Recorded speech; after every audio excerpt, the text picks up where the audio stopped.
Welcome to Restaurant Influencers presented by Entrepreneur. My name is Sean Walchef, founder of Cali BBQ and Cali BBQ Media.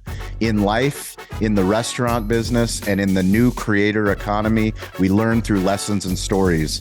We launched this show with the goal of talking about the business creator economy, not just in the hospitality business, but in every business. And we're grateful to Toast, our primary technology partner at our barbecue restaurants in San Diego. They power so many of the guests that we have on this show. Today we have a very special episode because we talk about the business creator economy. We bring on lots of creators. It is also exciting because not all creators are business owners. Today's creator is not only a creator, but he is also a business owner. This is a man that's playing the game within the game. His name is Duke Alexander Moore. You can find him at Duke Loves Taxes. He's got 3.5 million fans on TikTok. IG's got 153,000, Facebook 6.5, YouTube 26,000, X 15, LinkedIn 3,000, and he's on Threads as well. Duke, what's up, man? Welcome to the show. What? Okay, first of all, that was a fire intro. Just want to let you know if you work any type of part-time, sometimes I have speaking engagements. Sometimes bring me. I'm a hype man. I'm a hype. They don't be hooking it up like that. Yeah, but you make me want to dance. I feel like I could dance and but that was an amazing intro. And thank you so much for having me on the show. Super excited, like you're a creator that owning businesses, and like what's amazing about our business is that we specialize in creators. And so one thing we're always telling them is like, hey dog, like you have this creator business, but you got to take that money and make other income. So we also help creators, start and launch like businesses as well. So I'm excited for this. I love it. I'm very fired up. We're going to start with our favorite random question, which is where in the world is your favorite stadium, stage, or venue? Dallas, Texas, American Airlines Center, because it's like right there and it's walking distance. And okay. So, I can't complain. So like Drake's going to be here in September, I believe 21st or something like that. So I'm like, it's walking distance.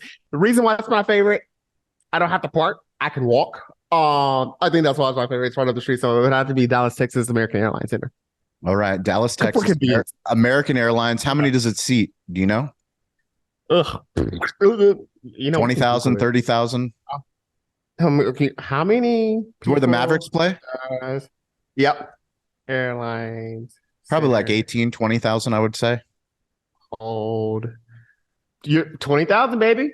Boom. Look at that. Hosting the NBA Mavericks and the Dallas Stars. Yep. Okay. 20,000 all right. people. So we're going to talk to Mark Cuban. We're going to talk to Entrepreneur, talk to Toast, talk to American Airlines. We're going to throw a creator first conference. I'm talking TEDx style. We're going to bring the best creators and the best business owners all together at one place. American Airlines. You're going to walk across the street. I'm going to hype you up. I'm going to bring you center court. There we go. And I'm going to say, Duke, I need you to tell me the story. Bring us to the lowest point of your life to where you are now. You have a video that has 3.4 million views. One of your most popular videos where you share the darkness. Bring us to the darkness and show us the light. Mike is yours. Go. What? Yeah, dude, that's one of the, first of all, thank you for saying that. That's one of the hardest videos I've ever made. And my thumb was trembling and shaking as I pressed post. It's very challenging. I was almost sweating. So it was, I've had my dark times as well. So I've been through a bankruptcy. I've been through a bad breakup, which is I was with someone for like 6 years, which it was tough. And like I realized other people have it tougher. Like maybe they've gone through a divorce, maybe they've gone through like a breakup where they've had kids. It's very important to understand that, okay, I've had this like little showing on like with success on social media, but I'm also a human being that bleeds too, and I can relate to a lot of the things that you guys can relate to, such as a breakup from like being there alone and crying and going things like that. So had my battles with depression, never thought I would make it out of that. There's been suicide attempts, a lot of failed suicide attempts. That was actually the first time I got arrested. I didn't know you could actually get like in trouble for attempting to take your own life. So I found that out the hard way.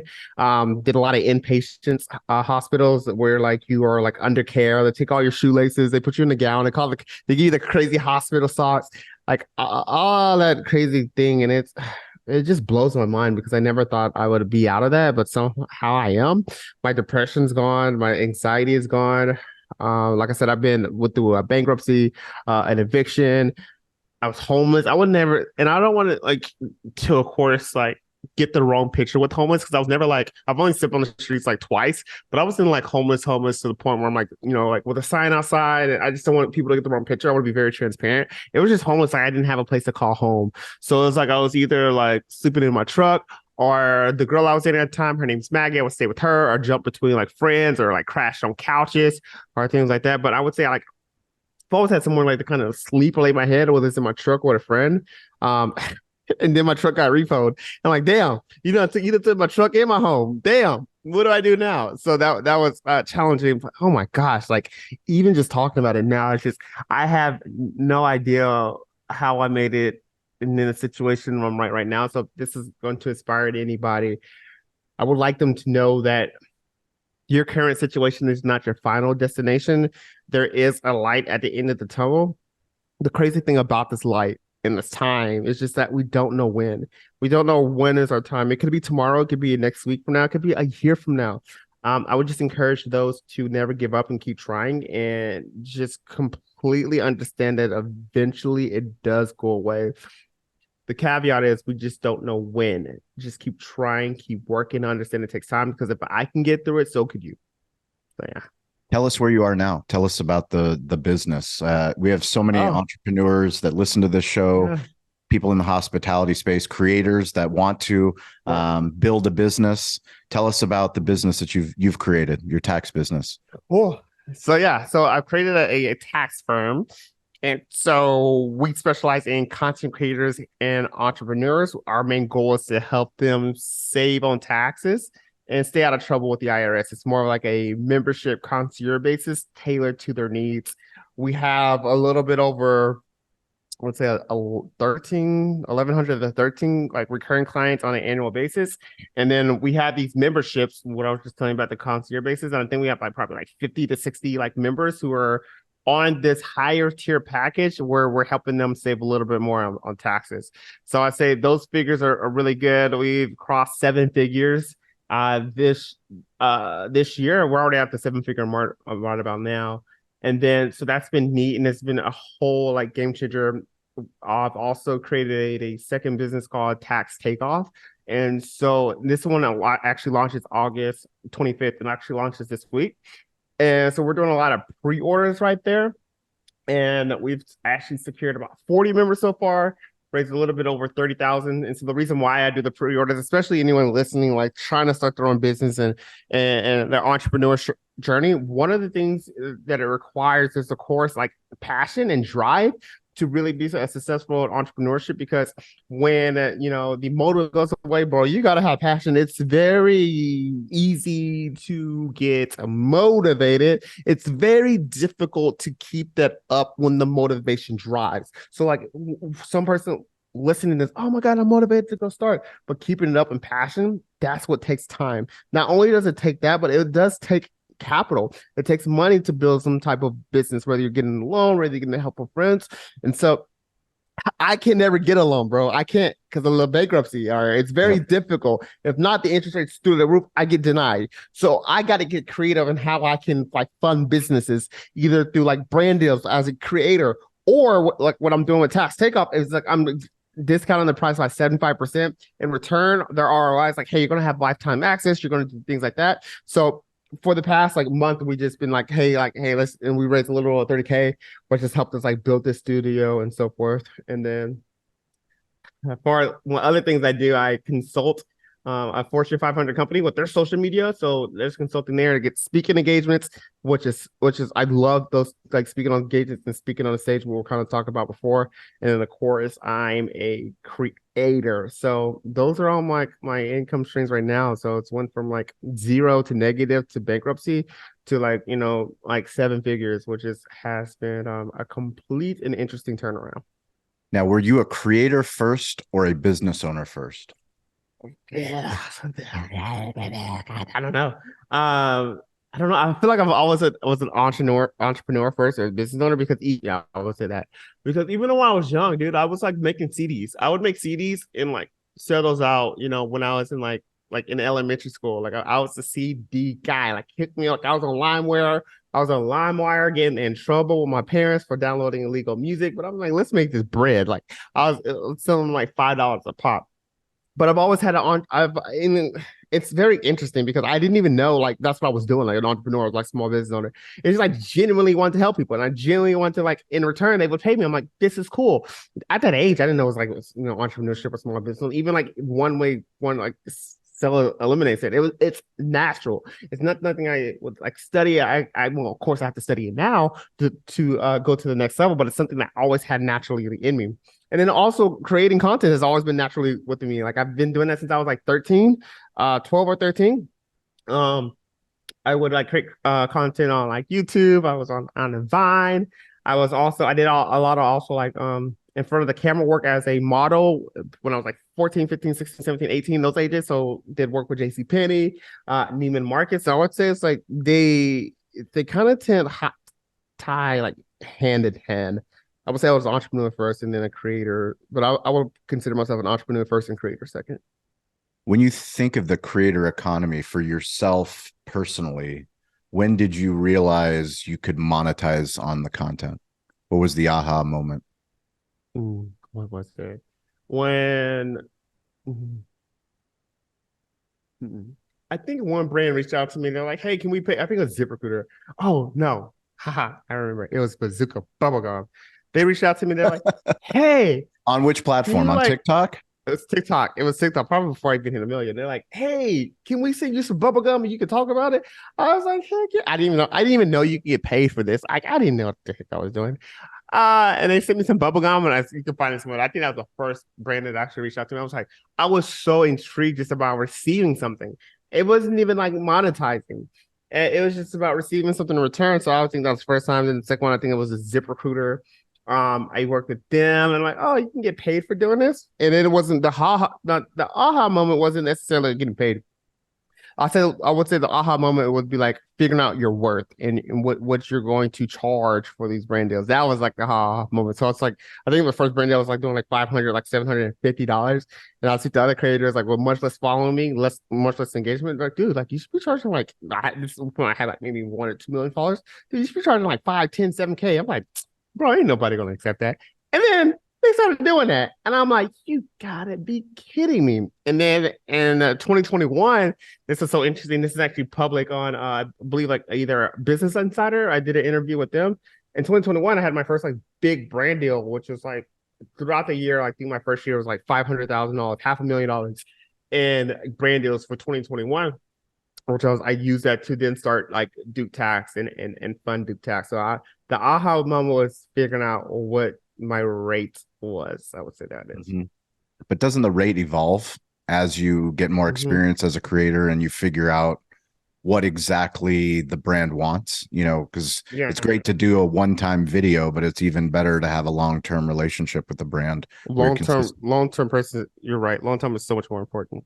It is right. And so now I'm at the point where I have a team that does it. My team helps me with that. I no longer like do that, which is so great. But I couldn't agree with you more. Like prioritizing longer like brand deals is a lot more important. Do you do any following too? Do you do any tax deals with food creators? Tax deals like tax advising. Like, do you have any tax? Yeah. Any food oh creators? heck yeah, we have. So let's get into it. Give us some tips. So tips for food creators. That's my favorite to work with. So we have let's go. Ice Cream Cooks. I don't know if you guys are familiar with him. He has a little bit over, I think, 3 million, run at rate on TikTok. His name's Ice Cream Cooks, and so he has amazing.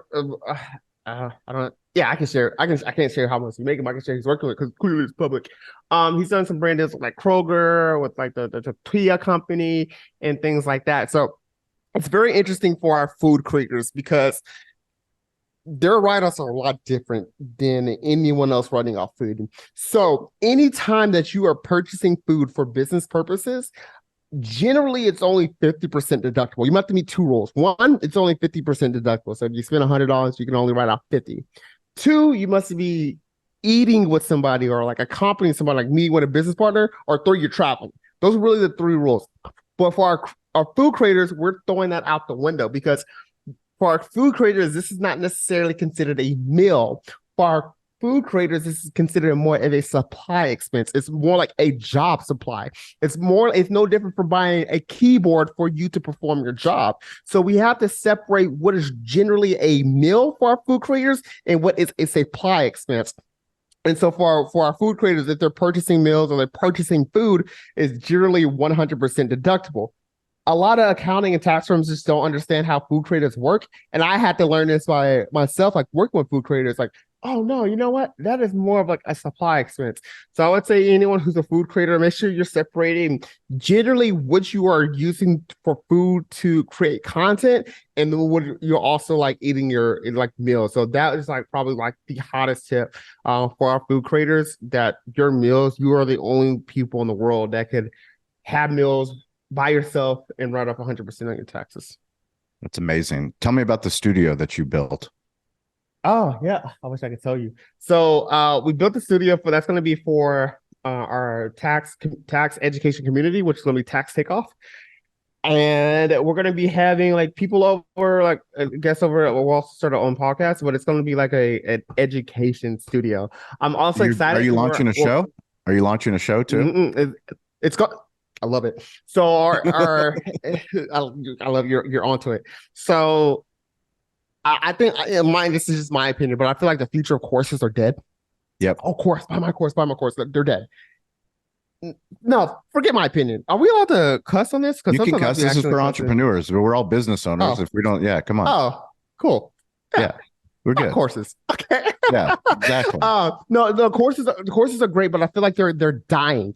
And so what's more important right now is building a community. Yep. So the community base is so important. Back in 2021, the whole big idea was like, how large can I get my following? That was cool. That was the shit. Now it's how deep can I get my following? How well can I connect with my community? So this is going to be more of a community like base, like studio. So it's cool because we'll have some of our members, we call them members, our clients come over. We'll talk about that. We'll talk shit with them. We have people who are actors and actresses. They're not no Denzel Washington, but they've been on Blacklist and Manifest. Not yet. Yeah, not yet. Progress, not perfection. Yeah. And so that's what I'm super excited about that. And then I love that you mentioned that because we're actually working with Uscreen.tv. And I love their vision because they're all about, hey, have it like a membership. Like they believe in everything I believe in. And their whole style is like, it's giving you that Netflix style. It's giving you a YouTube style. So when you log in, it's actually completely branded to you, but it looks like you have your own like Netflix subscription. You can download an app on your phone, and it's your branded app. So it'd be Tax Takeoff that someone searches in the App Store and downloads. You can also watch it on Apple TV because there's an interesting statistic out there that people are more watching YouTube on TV versus on their actual phone or mobile devices. And that's me. I go into YouTube app. More and more people are watching it on TV. So now we're launching our own like Tax Takeoff is going to be like on television. So it's all about being on the go and being in this community base. And so it's going to be a studio. It's going to be shot like in an educational style, but like with a studio like vibe and like here, like it's almost like they're watching like their favorite like series on Netflix. That's awesome. So Thank you. Is it going to be a public facing show or it's only for members? Only for members. And so we're thinking about having some type of free stuff, like just kind of like, like entice people in, like, hey, this is kind of what you get. And it's mainly it's geared towards tax professionals. So that's another thing when building membership to make it like niche important. I have a funny question for you. Is there another tax professional on earth that's actually a content creator? Or are you the only one? No, there's others. How many are there? You've won the Forbes top 5 financial creator. You've won Adweek 2023 Finance Creator of the Year. I mean, how many people are making tax? There's not a lot of people making tax content. There's not a lot, but there's some. There's some on TikTok. Maybe they just don't have a large following, but there's some I follow. They're good. I've learned from them, and sometimes they learn from me. So it's like There's a couple like Laura Lynn. She's called not. I love her. Hers is called Not the Spicy Accountant because she's an accountant. But like when you call yourself an accountant on TikTok, like she's like so her at's Not the Spicy Accountant. She has some very good information out there. Nick CPA has some another good information, but what's really challenging is to make sure the information that you get is like accurate. So I would say like there's people with 8,000 followers. They just know so much more about taxes than even myself. But they don't have like the entertainment like aspect. So there's a couple that may not just be as big, but they're as accurate. And at this point, that's what's more important. Can you talk specifically to anybody that's in the tax field, accounting field, especially in hospitality? There isn't anyone in hospitality that's talking about taxes. Like nobody is talking about taxes. And, that's why I was so excited to have you on, because there's so many different parts of the hospitality business that aren't celebrated, that creators aren't creating content. And I know we're just early. I know eventually someone's going to be making insurance content. Like they're going to be talking about general liability insurance, like stuff that no one thinks it's going to talk about, but everyone pays for. Talk to the people that are accountants, that are CPAs, that have knowledge, that are just waiting. They want content to be perfect. One of the things we talk about is that everyone wants quality content. Quality content never happens. It's like in the barbecue business. We never made good barbecue until we made a lot of bad barbecue. We didn't make good podcasts until we made a lot of bad podcasts. Right. That's so important. I'm so glad you said that. So yeah, that's another thing we can talk about, because I just spent like 15,000 on the studio, but I would never do it if I didn't have the recipe, like the formula. Now that I figured it out, then you want to throw some money in there. But the whole time, this is super important to understand, is progress, not perfection. That is the main, because you think you have it figured out until you see your comment section. You're like, oh, damn, like I could have done this, I could have done that, and so forth. And once you figure that out, that's the main important thing. Another thing that I like to say is like progress, not perfection. There's no such thing as failure. There's only feedback. So you may have like negative comments. People are not attached to in those comment sections. You got to use that as improvement. So 100%, I would not focus on quality in the beginning. And even the caveat with like creating content like that, generally on my end, the more I try to like perfect the content, the worse it performs. Versus I'm like, all right, I'm gonna just run it and like do it. It performs a lot better. So anytime I'm sitting there, I feel like I'm like doing too much. I'm like, fuck. Shit. I just spent 30 minutes doing one, and like you lose track how tired. Fuck, this is not gonna perform. Damn it. I still post it, but I have that feeling. I know when I'm taking way too long on a video. Shit, I just took 30 minutes on this one part. Not gonna perform. Versus if I were to just go out there and just pick up the phone and record. So I would not focus on like quality, because it's only going to impede your time. It's going to set you back more than it can set you forward, because you need feedback to grow. Feedback comes from repetition, because you do not have it figured out until you get feedback. And it's not about what you like. If you really wanted to like do well, of course, add your own twist to it, but listen to your audience. This is how you build what we call a community. Listen to your audience, get feedback, and just kind of grow from there. So I would not focus on like making it super quality unless you really have like a recipe down. Huge news. Toast, our primary technology partner at our barbecue restaurants in San Diego, and the primary technology partner of so many of the guests that we have on this show, have announced they are expanding their business offerings with Google. So now, if you search on Google Maps and you sign up for Toast Tables or Toast Waitlist, you will have the opportunity to improve the digital hospitality experience of the guest, allow them to book through the maps into the Toast reservation system. One of the biggest difficulties that restaurant guests have is when they search for your restaurant and they want a table, they do not have an easy solution to book a table or to get on a wait list. This is huge news for the restaurant industry, huge news for guests, and huge news for you, the restaurant owner. Check out Toast Tables today and find out the new integrated solution that they have. This is something that we've wanted for a long time. How do you integrate reservations, wait lists into your point of sale? Toast has done it. Check it out. So we're going to bring the audience in. I'm going to get some free coaching here. We have a barbecue business. We have a media business, but I am right now broadcasting for Entrepreneur from my house. Do you advise that I write off a portion of my mortgage as my house studio, since this is where we're conducting our media studio. Yeah. Cool. And yeah, absolutely. So you own the house, or you like I own the rent? house. Yes. Cool. Well, the And bank owns the house technically. yeah, We yeah, pay our I mortgage. love it. And then Yes. let's just talk about your. I'll tell you exactly what to do. Let's talk about your entity structure real quick. So you have a media company, and then you So have a restaurant. everything currently runs through our barbecue And business. so do you DBA at all, like with the media company, or just Yes, we have a all go DBA. to- We have a DBA for the media company. Sure. Okay, love it. So what you and the person you may work with probably started doing is you're going to have to establish something called an accountable plan. An accountable plan is a reimbursement between yourself and your business. It's no different if you were to have a W-2 job and you're like, hey, bro, like, dog, I just spent, bro, I was okay. Let's say you're a construction guy, like, bro, I needed some Gatorade while I was on work. Right? Can you reimburse me? I'm like, hey, I remember that flight you told me to take to New York. Can you reimburse me? So an accountable plan is an expense arrangement between yourself, you, and your business. So in order for you to take the home office deduction, because home office deduction is taken on something called Form 8829. That form is only available on personal tax returns, but your separation between your personal things. So in your case, you just need to make sure you set up an accountable plan, and you would just be reimbursing yourself. I'm gonna say a weird word for the depreciation taken on your home. I hope I don't lose you. Which is like You're all good.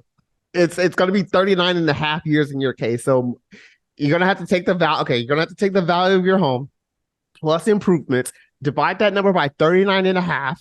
And then because it's business property, you're going to divide that number by 39 and a half.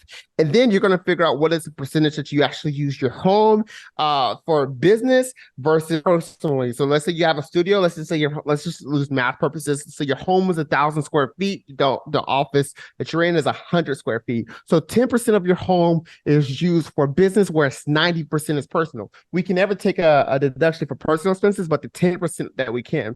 So this means that we're not writing necessarily off a 10% off your mortgage. We're writing off 10% of the value of your home plus improvements minus land. So that's essentially how. So your Wi-Fi is going to be 10% deductible in your case. Your insurance is going to be 10% deductible in your case. The interest that you're paying on the loan is going to be 10% deductible in your case. And then the last thing I have to say, because I can go on all day. So there's direct expenses and indirect expenses. Okay. So the indirect expenses has to do with 10% that I just mentioned, the 10% that you could deduct. But that's indirect. Now there's direct expenses. So that means stuff that you actually like. For example, I'm in my home office right now. So there's a balcony. Look, I can write off 100%. There's the walls I painted blue. Since these are directly related to my home office, that it's 100% deductible. That you do not have to follow that 10% rule. So you have a picture right there. You have a plant. You have a microphone with that nice little background behind you.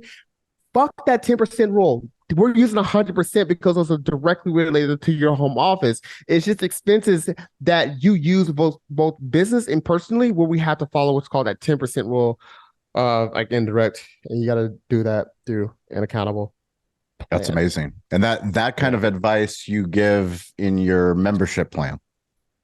Yeah, in our membership. So we do it for them. So with our memberships, for our clients and members, we do that for you. So that's our what's called our tier 2 membership. It's on our website, Duke.tax, our tier 2 membership. And that's just one of many. Like they're all in the top of my head. That's just one of many. But yeah, we set up your accountable plan, which is just a legal. It's just no, I can't even say legal because I'm not a lawyer. It's just a binding document between you and your business. We set all that up. The purpose of the membership, bro, you just kick back and relax. We got you. That's the purpose of the membership. Tell me, why is branding so important? When did you come up with the handle? So Duke loves taxes. I don't know. I just like. Do you love taxes?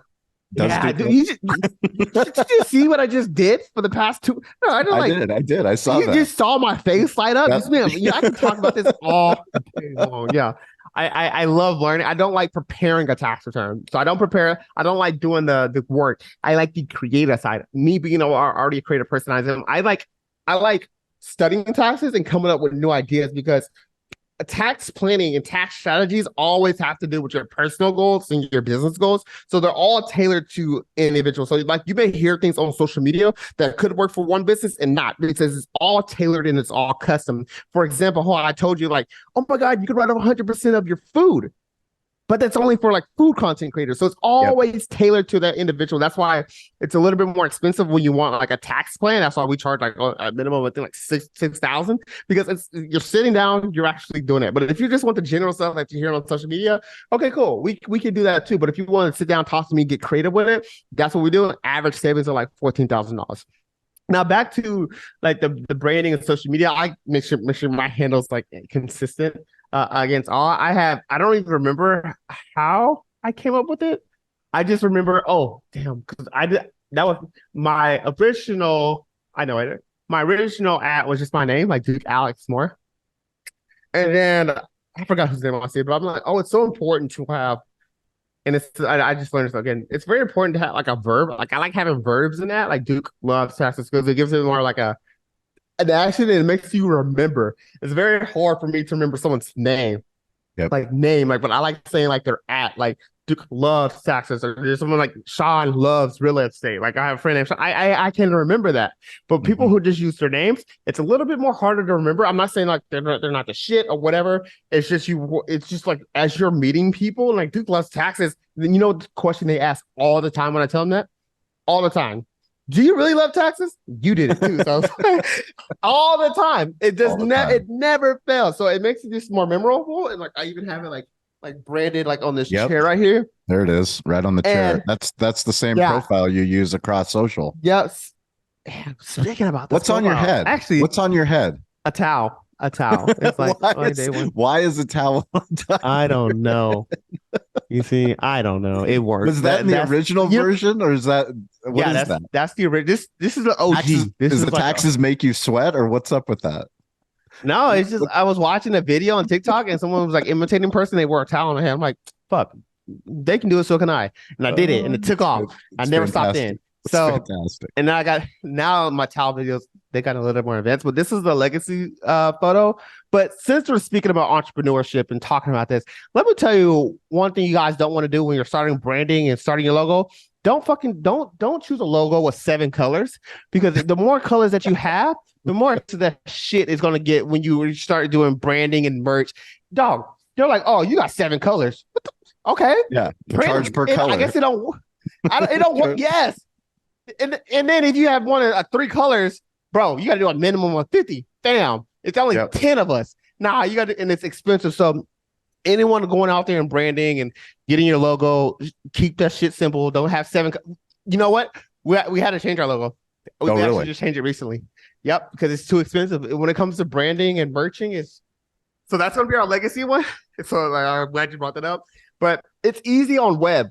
But when you start branding and merching, and like once you dog, it's expensive, and they will hit your ass per color. Like it gets really in minimum orders. So I was just reading one of the email newsletters I get, and they said the popularity of 2 characters and 1 light bulb. I was like, what is 2 characters and 1 light bulb? And I'm like, son of a bitch, I'm actually interviewing a guy that does 2 characters and 1 light bulb. You are the same person, except you do 2 characters in your sketch videos, and each character you have a light bulb moment.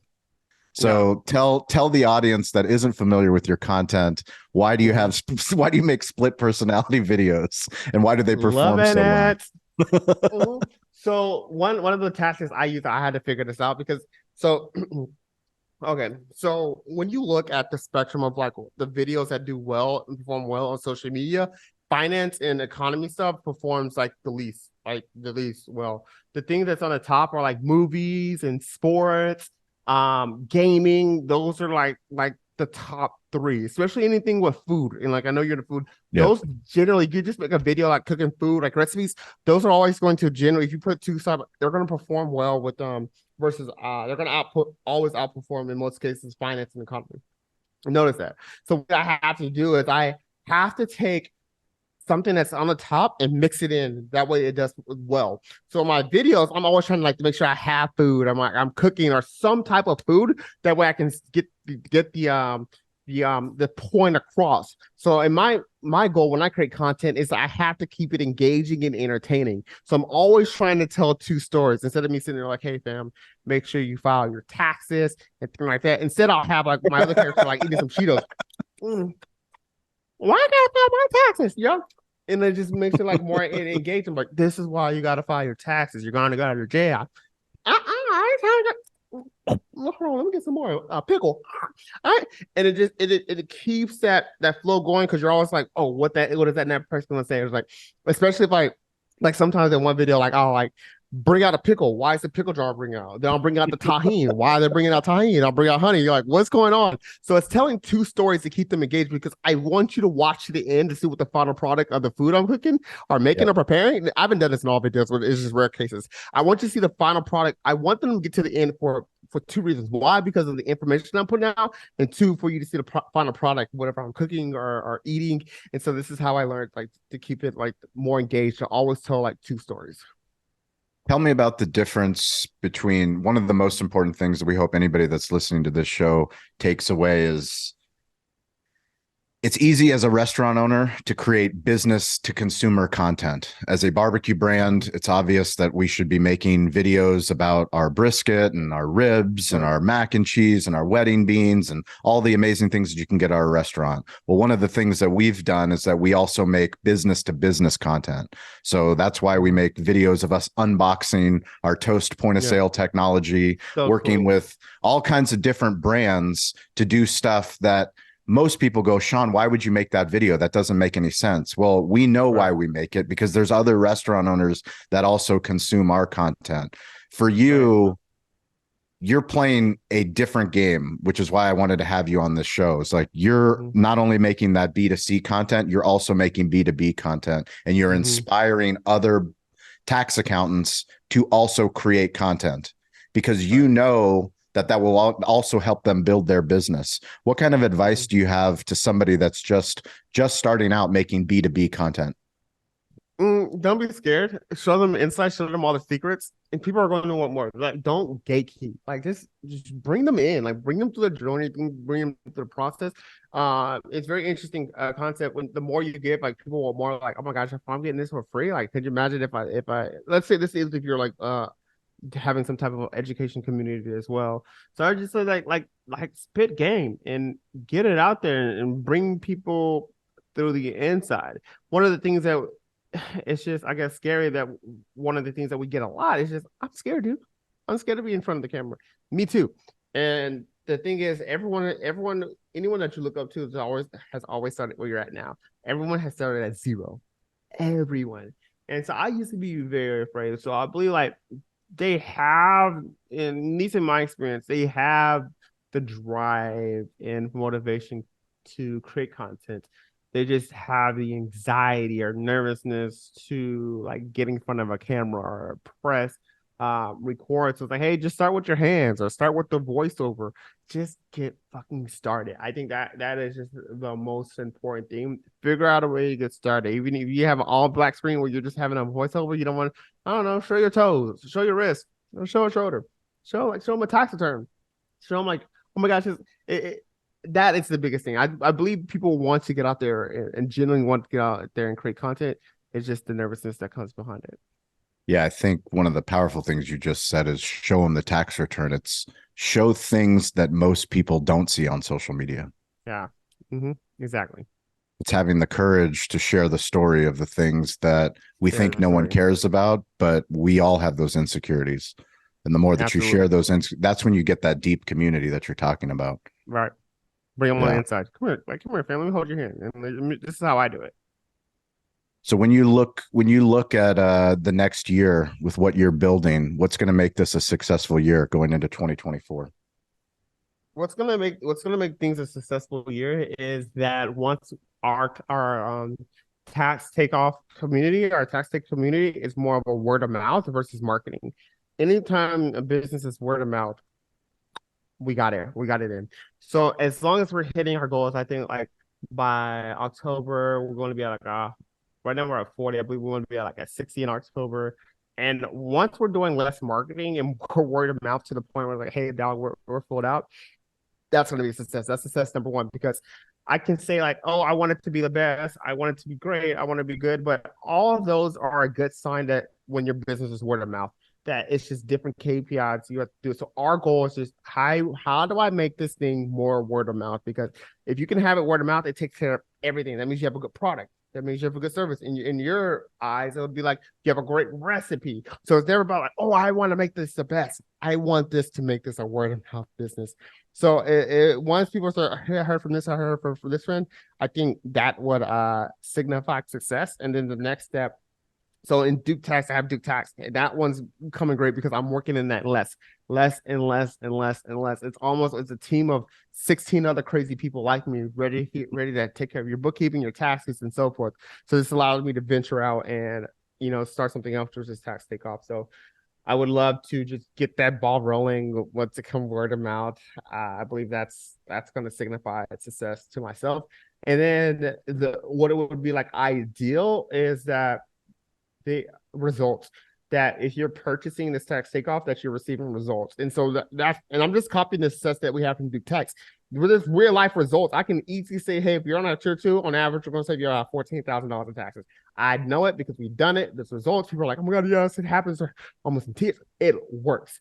So, and it's word of mouth now. So it's like, because we work with a lot of creators, and food creators. We do have a couple of restaurant clients as well. But we work with a lot of creators, and so it's very hard to market to creators and run ad because they're just like, it's just very difficult. So that's become a more word about business, and to me, that's been successful. I was like, I would like to take the same thing of providing results in others and word of mouth for tax takeoff. That's awesome.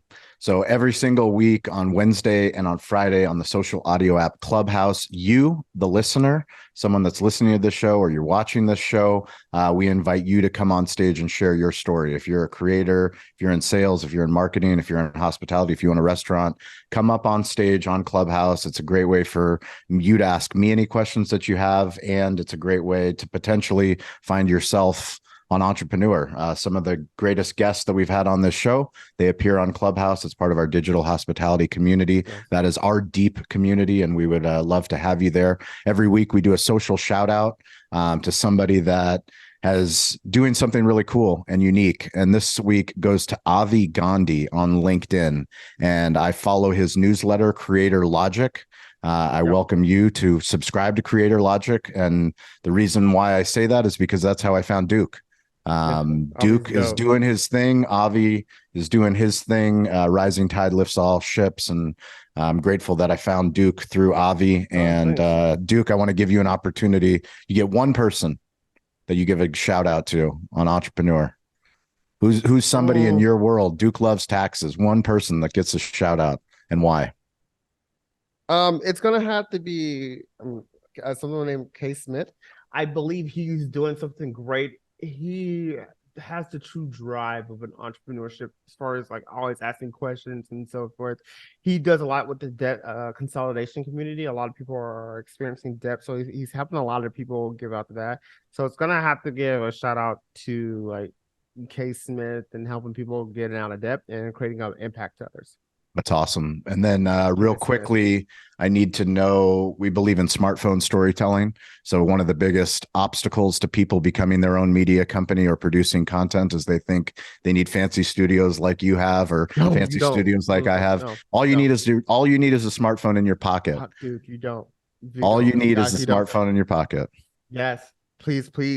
Like if you're, I don't know if you guys have ever seen that movie Men in Black, that little flash. Yep. You need to do that anytime you see something at the studio, because I will tell you something, comparisons to kill of all joy and comparisons to kill of all setbacks.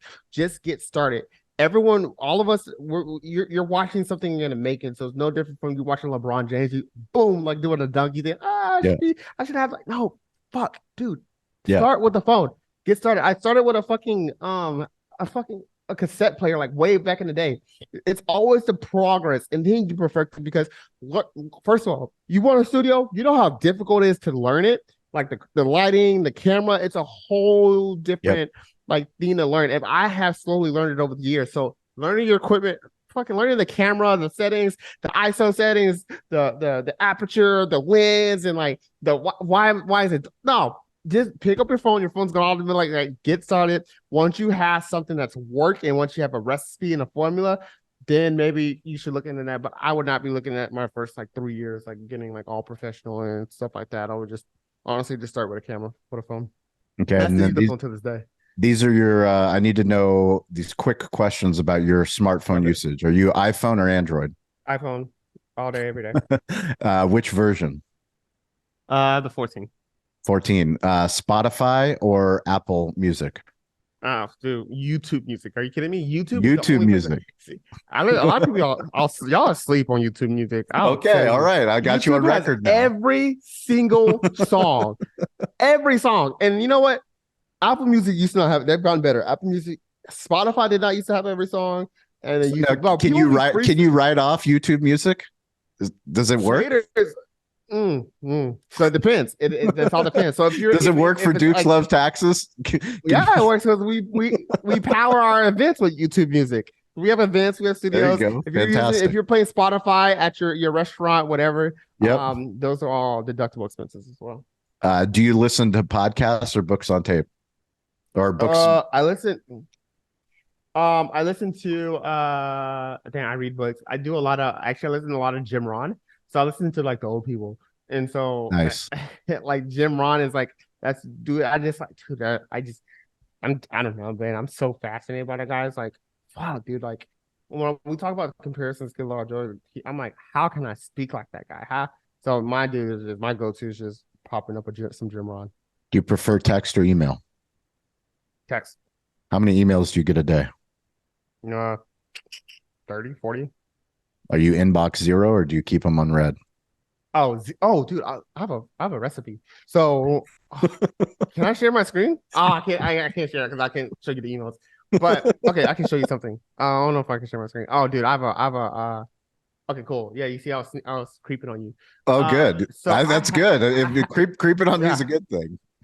yeah. So I have this thing right here. And says Yes. this is check email, and Check I'll right email. click and I'll open all six. And Uh-huh. so what this is, it automatically runs a filter in my email. And like any guys, you go to your search box and type in is colon or semicolon, whatever the one with just 2 dots, unread. So so it only pulls up messages that are unread. Yep. I just go through that every single like maybe like in the And you do it morning. on a MacBook, or do you do everything? From Yeah, your this is smartphone?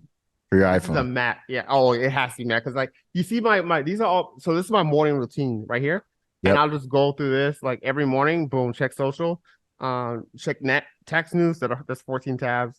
There we go. Yeah, I can love go it. What is your favorite app on your phone? on. Lark. What? Lark is a business app. It's a business app. What do you do with So, that? Oh, y'all are asleep on. People are so asleep. I'm gonna put y'all on. So Lark Suite is a collaboration tool app, and they are changing the game. It is Zoom, it is email, it is Notion. It's all of these platforms that you're paying for individually in one. So it's very similar to like a Slack or like a Google Workspace, and it's on steroids. And I didn't even find out about it because I did a partnership with ByteDance. And ByteDance is, the people who created TikTok. And they're like, hey, we got to do something on Lark. And they had me download it. I'm like, damn, this is the shit. And it's free. There's a team of 16 of us. And like, it is cold. So I would say it's so weird. That's probably like my most used app. Wow. My favorite app is probably Lark. It's just communicating with my team. They're like my family. Do you prefer photos or videos? Videos. And what is your least favorite app that you have to have, that you have to use? Damn. My least favorite. I don't like Apple Music. I don't know why. Every time I look at it, I'm like, "Oop." But sometimes I have to use because y'all be sharing me those musics. Like, oh my God, listen to the song. My sister, I'm like, I have to use that when they send me song recommendations. It's gonna be Apple Music.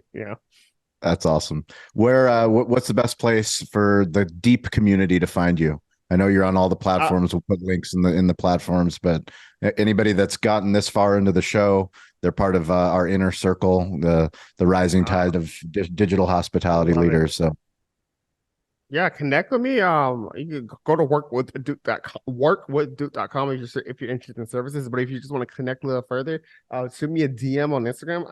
I can manage my DMs on Instagram. I'm pretty good with that. TikTok, don't even try it. It's Duke Too loves many. taxes, but don't do it. That's awesome. But Instagram for sure. Perfect. Yeah. If you guys want to connect with me, it's at Sean P. Walchef, ShawnPWalchef. I want to hear from you no matter what platform. I'm on all of them. I'm weirdly available, but Instagram's probably the easiest. So follow Duke. Duke loves taxes. If you are a creator and you have questions about your taxes, definitely hit Duke up. And if you're a restaurant owner, also hit Duke up. Because I'm sure there's plenty of business out there. Really grateful for your time, man. Thank you for sharing with our community. Absolutely. Thanks, brother. Thanks for having me. The best way that you can help us with the show is to subscribe and write a review. We love the opportunity to connect with you no matter where you are on the globe, no matter what restaurant you are running. Please send us a DM on social at Sean P. Walchef. If you are interested in Toast, if you want to improve your digital hospitality, please send me a DM. I will get you in touch with a local Toast representative. We appreciate you listening to this show. The best way that you can help this show is share it with a friend, and we will catch you all next week, or we will see you on one of the digital playgrounds that we call social media.